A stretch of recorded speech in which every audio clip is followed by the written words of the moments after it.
Welcome to the Build My Online Store podcast, where we discuss everything and anything about running an online store. If you like the podcast, sign up for the mailing list to get news and updates at buildmyonlinestore.com. And now, here's your host, Terry Lynn.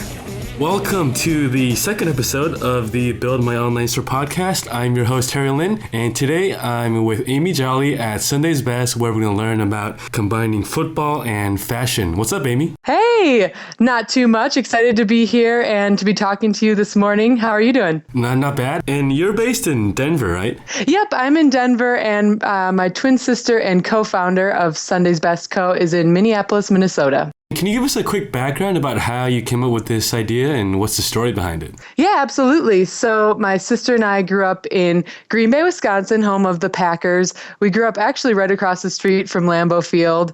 And when we were little, it's just something that's kind of born in you, the love for the team. And we would run outside when the Packers scored a touchdown just to hear the crowd roar. And we would actually flick our porch light switch on and off when the blimp was panning over the city of Green Bay to see if we could see our house on TV.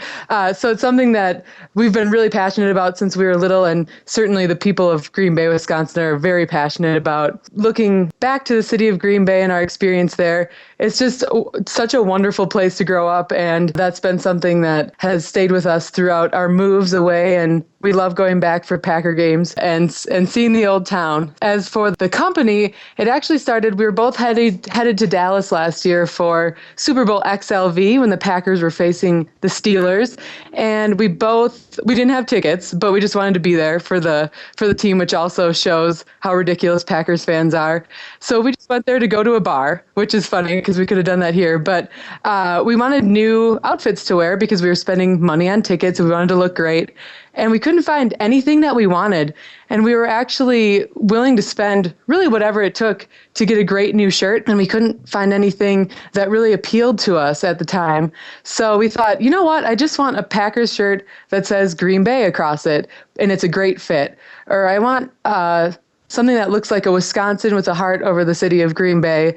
Once again, that's just a great fit and a great quality shirt. And we thought, maybe we should give this a whirl and see if other people agree with us. And luckily, a lot of people have. And our company has taken off since November when we started it out. One thing I've noticed is that a lot of the sports clothing is just your regular apparel from the team, and there's no one really taking the fashion's edge and combining these together. Yeah, absolutely. We certainly the NFL and officially merchandise products are going to be wildly popular for as long as the NFL exists. But we thought we could kind of do our own little version of it and get our own market and see if we could target a certain demographic of people who are a little bit more concerned about the fit of a shirt rather than having the logos and the official images on it. We can't use any logos or really even the name Packers or, there's all those restrictions. So I think it kind of forces us to be a little bit more creative with what we can do and focus on what people want to wear instead of, I'll just go and get a new shirt for the season that looks about the same as the last shirt. And that's definitely true with women's apparel. I read somewhere, I wish I could find the article, but I laughed because it was so true. They said for officially merchandise products, their motto is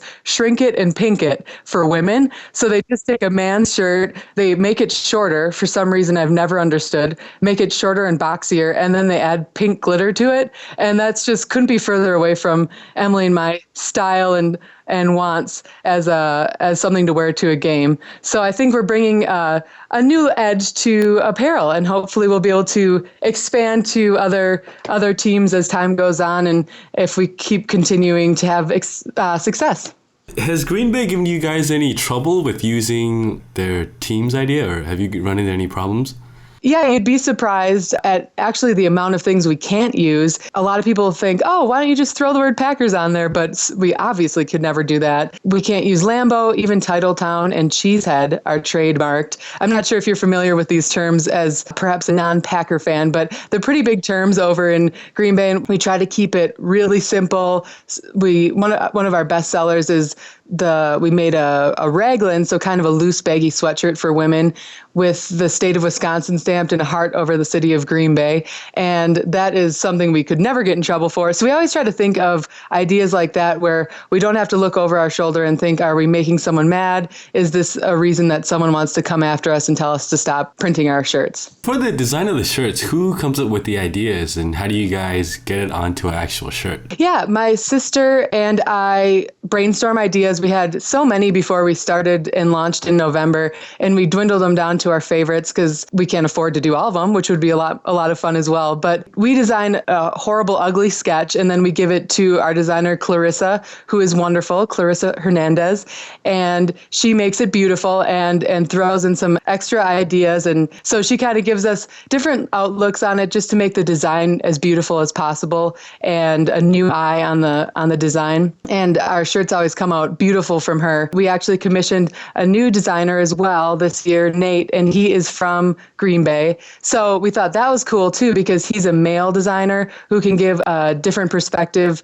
Emily and I admittedly are better at doing women's and baby designs than men's. So we're really excited about the opportunity to get a male Packer fan in the mix with us and see what he wants to wear to game days on Sunday. Where do you source your shirts from? They're American Apparel, which is a decision we made because they're really, really nice fabric and they have a great long fit. Like I said before, it seems like women's shirts are made really short. Emily and I are both tall and that's always bugged us. So we picked American Apparel for those reasons, and our printer buys them for us right from California. So everything that we do with Sunday's Best Co. is all made in America, which is an added bonus to the products. And do your male products or female products sell better? So we make a lot of unisex products. We have one that it's a gray shirt, a unisex American Apparel shirt with a great fit that just says Green Bay. And that one does really well with both sides, as well as our Wisconsin one that says there's no place like home. We have a baby onesie with kind of a title belt on it, which is a joke with Aaron Rodgers that he does a title belt move after he gets a touchdown. And that one sells really well as well, but to women. Women are kind of buying that for baby showers and such. So I would say our women products do a little bit better, but we're trying to make that totally even this season with the onboarding of Nate. And so let's go into a little about the operations side. Can you give us some color on that? So we actually commissioned a printer out of Minneapolis to do all of our printing for us, and they are wonderful and really flexible, which is, I think, really important when you're looking for a printer. One of the most important things, if any other t-shirt businesses, startups are listening right now, would be to get a printer that's really flexible. So Anthem Heart, they're called in Minneapolis, they allow us to throw in just a couple of double XLs to our batch of 30 or 50 shirts, which is so important because they don't sell very well, but we want to have the double XLs available to our customers if they do need them. So I think that's important. If Anthem Heart had told us we had to do 24 double XLs in each run, that would be horrible for us. We probably couldn't even have the size available on our site. So I think that's a really important aspect of finding a printer is, number one, the quality and the pricing, shopping around for price, but number two, the flexibility of allowing us to throw in random sizes and kind of test things out. What's the minimum order usually you need to work with a printer? We're new to this, so I think we have found a very flexible printer. Ours is about 30. So if you look at our site, you'll see that we have a lot of the same prints on different kinds of shirts with the unisex ones. So they're on the same shirt, but we can sell them as a man and a woman's shirt.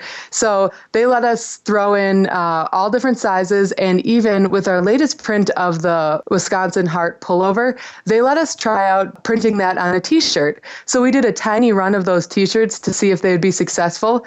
And I think that's really nice that our printer allows us to do that. So in our batch of 30, we could do about 20 long sleeve shirts and then 10 t-shirts with the same print on it to see if it would work out as a little bit of a tester and to not spend too much money to try that out. What have you found to be the biggest challenge when you first started out? I think the biggest challenge is simply starting out. So Emily and I were talking about it. We thought we could do a great job with this company, but it's hard to actually make the first move. So we were actually talking last night, and she suggested to a company who's just starting out, simply just apply for your LLC. We did it on Legalzoom.com.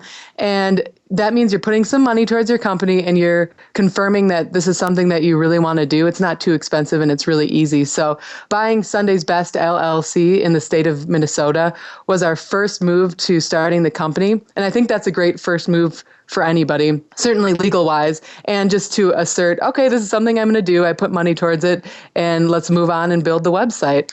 So I think just starting it was one of the toughest things. It's scarier than we anticipated, I think, because you're starting to put money towards it. And more importantly, you're really putting yourself out there. Are people going to come to your website and think, what are they doing? This is horrible. All those horrible things that go through your head. But after a couple months, you can certainly settle down and really look back and be proud of what you've done. One thing we really touched on, and that I would love to say to everyone who's starting a business, is you can't be obsessed with the number of Twitter followers you have or the number of Facebook followers you have. And Facebook allows you to see how many people have unliked you in the past month. And those things are just horrible to see. Oh my gosh, one person unliked me. What did we do? What did we do wrong? And it's something you can get really caught up in. And you really shouldn't. Look at the sales and just keep going forward. It's something that we have to still remind ourselves of every day. Just calm down, keep going. You're doing a good job. And you can't get obsessed with the numbers. You really have to worry about the quality of the people following you. What was it like getting your first sale? The first sale is so exciting. It certainly validates what you're doing. So, of course, we had sales to our family and friends, which was also wonderful and validating. But the first sale that we got from a stranger came, I think, on day 1 or 2, actually.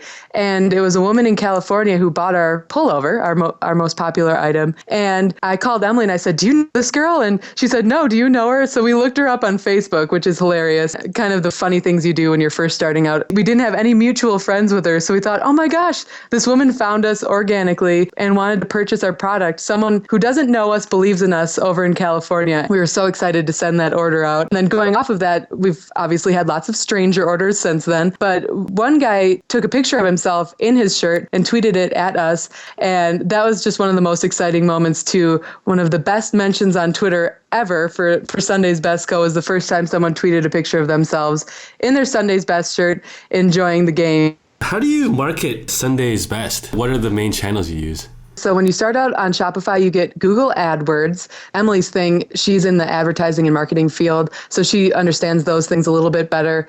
I don't think we got too many sales or conversions out of those.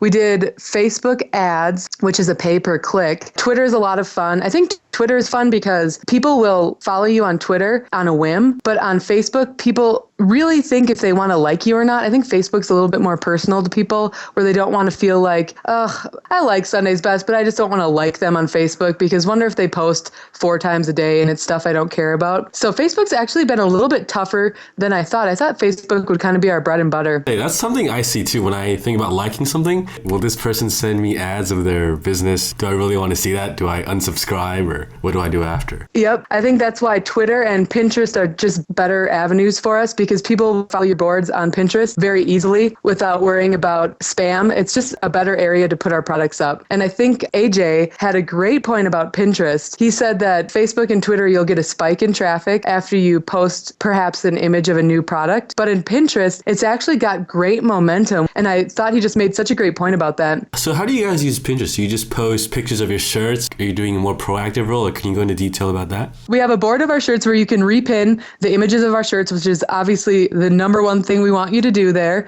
But we also repin others' pins of, say, a great picture of Aaron Rodgers or of Lambeau Field or a craft someone made of a baby helmet that they crocheted. So we do all things Packers and hope that people want to follow us, and we give out great fun Packers content and put that on their homepage. And of course, the end game is hoping they click into us and look at our apparel and therefore go to our website from there. Do you guys use YouTube as a marketing tool? Not yet. We're not sure how to do that yet, but it's something that is always on our radar. We're going to be at Lambeau Field as many times as we can this year for the new Packer season. And we're definitely always trying to think of new social media ways to get ourselves out there. And I know, once again, Gary Vee does a lot of video blogs. And I know that's something that we've been thinking about and talking about because people love that quick interaction with the person that they're buying their products from. You mentioned you used AdWords starting out. Can you give us some color on that?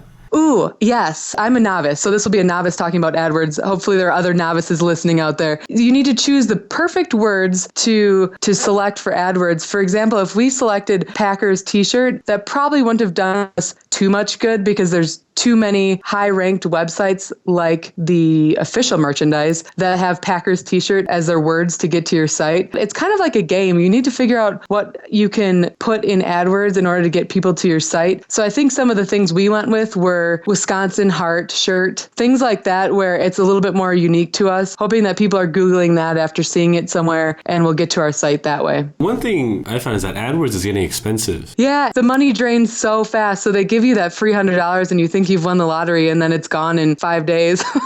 So it hasn't been something that has worked great for us with bigger companies. I bet it's just absolutely essential. Like I said, we can't do Packers shirt. Someone will not get to us through Google that way just yet until we become a huge multi-million-dollar company, I think. So so AdWords haven't been a big part of our marketing strategy, which is funny. I think we thought Facebook and AdWords would do it for us, and both of them aren't our bread and butter at this point. How do strangers find you now then? Which is the biggest way of traffic that you guys have found? So we have a blog, which we try to keep updated, and Shopify allows you to see what people Googled or Binged, or Yahoo'd to get to you. And the funniest thing is the weirdest words, I look at it every day and I love seeing what it is. The weirdest words get people to us. For example, we did a blog post about how Courtney Finley is the wife of Jermichael Finley, who plays for the Packers, and she was pregnant, and we tweeted at her a funny tweet, and she retweeted us. So we blogged about that, just about how nerdy it was that we were so excited she retweeted us. And the words Courtney Finley pregnant have probably got 30 people to the site since then.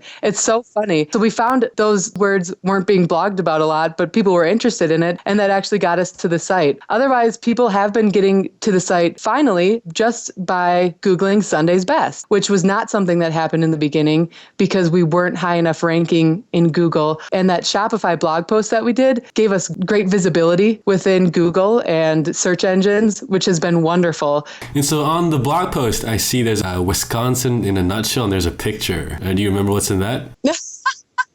Yeah, I took that on my way. So I'm living in Denver, and I just absolutely love everything Wisconsin. We don't have cheese curds. Have you had cheese curds, Terry? Never. Oh, you're missing out. I'll see if I can overnight you a bag. Cheese curds and I believe it was beef jerky. So when I was going back to Wisconsin for a Packers game, I was at a convenience store, and there was a huge cooler with just cheese curds on one side and brats on another side. And I had to take a picture because I thought it was the funniest thing. A third of the convenience store was taken up by cheese curds and brats, and it just warmed my heart about how much I love Green Bay and the place that I grew up. So what are cheese curds? I'm looking at the picture now. I can't really relate this to anything. I can't give you a scientific definition, but cheese curds are just delicious, squeaky chunks of cheese that are horrible for you and are wonderful to eat. That's about all I know about cheese curds. And people in Wisconsin love them. All right, someday when I make it out there. I think you'll have to write that down on your bucket list. So let's talk about the future a little bit. Are you guys having any new products to be introduced soon? Can you give us some idea about that? Yep. With the onboarding of Nate, one of our new designers, we're going to definitely do a couple of shirts that are a little bit more leaning towards the male demographic, but we're going to make them unisex because we find that a lot of women like those shirts as well, too. So we're going to do a couple new shirts that way. We still haven't decided on our designs. And then we're going to do another onesie. We learned a huge lesson with onesies. I guess some people call them baby bodysuits, if you will, that people buy very small sizes in those. And we made a mistake with our first run. We only bought 6 to 12 month, 12 to 18, and 18 to 24 month. And it turns out those are just simply not the popular sizes for onesies. So with our new run of our new design on our onesie, we're going to do 0 to 3 months, 3 to 6, and 6 to 12. And hopefully that'll help out someone who's listening who's about to buy those, because people buy them for gifts for babies who are just born. So, that's probably the biggest time that onesies are purchased. So that's something that we learned, and hopefully that advice can help out someone who's starting out their own t-shirt company. I guess obviously neither of you have kids now, right? Otherwise we would have figured that out earlier. Exactly. We thought, this will be perfect. Big baby. I have no idea what we were thinking. Just kind of those funny things that happen when you're first starting a company, just mistakes that are made that you have to get over and learn from them. So buy the tiniest sizes available would be my ultimate advice for those. I think that's it for now. Any advice you want to give to future business owners who want to start a clothing store?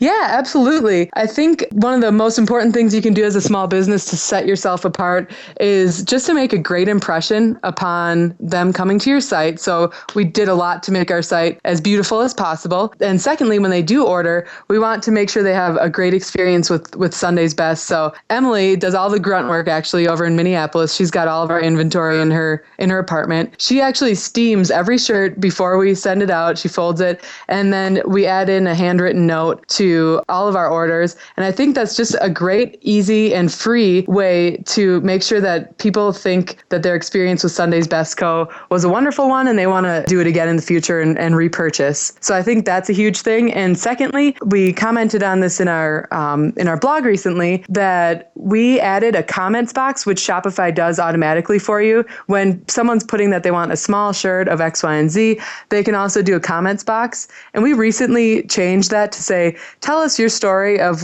why you're a Packers fan, if you're on the season ticket waiting list, if you're X, Y, and Z, all those kinds of things. And we've gotten the most wonderful response from that. And I think that's something that every small business should try out. Just see if people are willing to give you a little piece inside of them of why they're ordering your product and why they're a fan of what you're doing. And we've had so much fun and success with that, of people saying, yeah, my dad was a Packers fan, but we've lived in Idaho our whole lives, but we still love the Packers. I went to my first game last year, and it's wonderful content to write on our thank you note to them. But it's also just so incredible to see how much people want to share with you when given the opportunity. All right, thanks so much for being on the show, Amy. Thank you so much for choosing us. We feel really honored. If you want to check out more info about Amy's business, check out sundaysbestco.com. That's sundaysbestco.com. All right, thanks everyone, and we'll see you next time.